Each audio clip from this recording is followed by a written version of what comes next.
Hello, everyone. In this video, I'm going to be talking about how Sony officially becomes the majority shareholder in Kadokawa and the details of this, what this means for From Software as well as other companies under Kadokawa.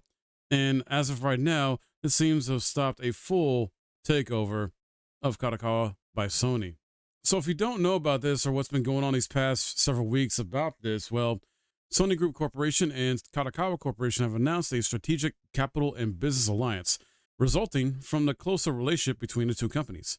Sony is not acquiring Kadokawa, owner of developers such as From Software, Acquire, and Spike Chunsoft, as well as a significant business in various media, but is becoming its target shareholder.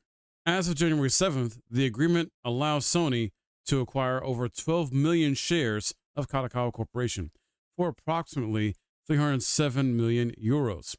Combined with the shares previously acquired in 2021, Sony now owns roughly 10% of Kadokawa. In the official statement published by Sony, the company highlights that collaborations on several projects will be strengthened through this capital and business alliance, which aims to maximize the value of both companies' intellectual properties on a global scale and facilitate broader and deeper collaboration, including potential joint investments in content creation, joint discovery of new creators, and joint promotion.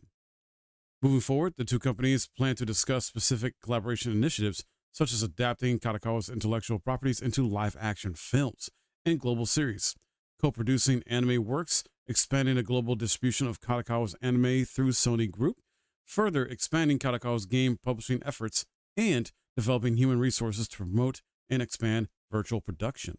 Hiroki Toki, President, COO, and CFO of Sony Group Corporation, confirmed that they will deepen their collaboration to achieve Kadokawa's goal of becoming a global multimedia company and to advance Sony's creative entertainment vision. So that is what's happening as a result of the current agreement. Originally, Kadokawa was trying to get Sony to buy them out entirely, but Sony was only interested in their anime and video game type assets mainly, not necessarily the entire company of Kadokawa. And it was believed that Kadokawa would not make a deal with Sony without Sony essentially buying everything. But here we are now with them reaching a deal here and with Sony being the majority shareholder in Kadokawa.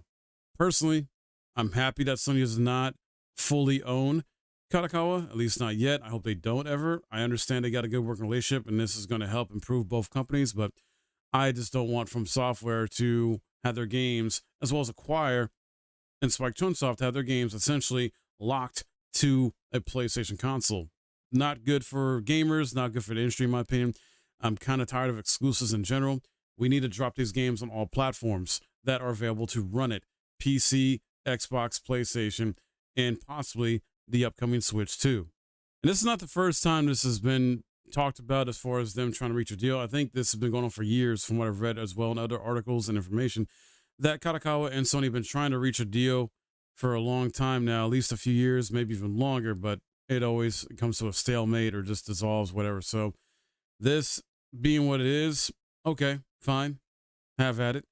You know, we still got some cool stuff coming from Software, which is like working on games from different genres. They're not just going to be a Souls game dev, which they have been mainly known for and what's kind of popularized them.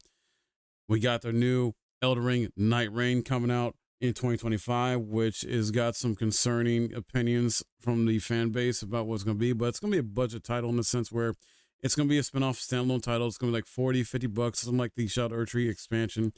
So expect that. I definitely want to check it out and see how fun it is.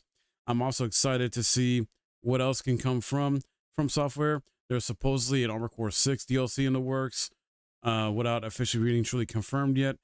And they got a bunch of other projects in the works. And I got to give From Software credit because they have been probably one of the most consistent game devs outside of, or besides, I would say maybe RGG Studios and maybe a couple others that have been consistently releasing games back to back. I want to say almost every year for the past 4 to 5 years. Like, think about that. We've had Sekiro 2019, right? Elden Ring 2022. And then 2023, we had Armored Core 6. Earlier this year, we had Shadow Tree DLC.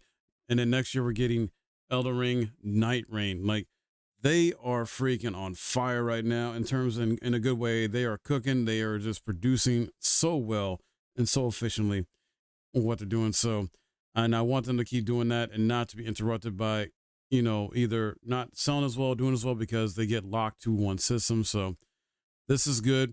I'm looking forward to see what anime projects come out of this as well too.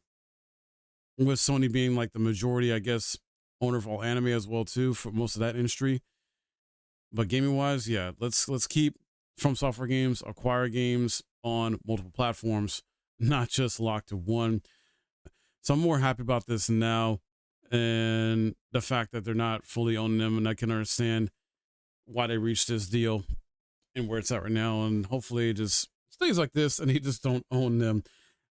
This doesn't mean though Sony won't probably try to get them fully later on when they had the money to do so. Originally, Sony didn't even have enough money to buy them all fully outright due to some financial problems. I mean, let's be real, Concord struck a hard blow to them with that failing, among other things that have not been working out for them as far as live service games. But if anything does come up in the future about this, any updates on them trying to get this company or even other companies, I definitely want to talk about it if it interests me, because it definitely is going to impact the video game industry on a large scale. If this fully was like a full kind of takeover in a sense, yeah, this would have been really more dramatic than what it is and more affecting, but it's not. And who knows, they might try to acquire other studios in the future. We'll have to wait and see. I know Microsoft is still trying to get some more studios as well too. We'll have to wait and see what's up with that. But yeah, that's all I got for you in this video. Let me know your thoughts about this, guys. Are you happy about this result? Are you not happy about it? Do you not care? Let me know. My name's Mike, and I'll see you in the next video.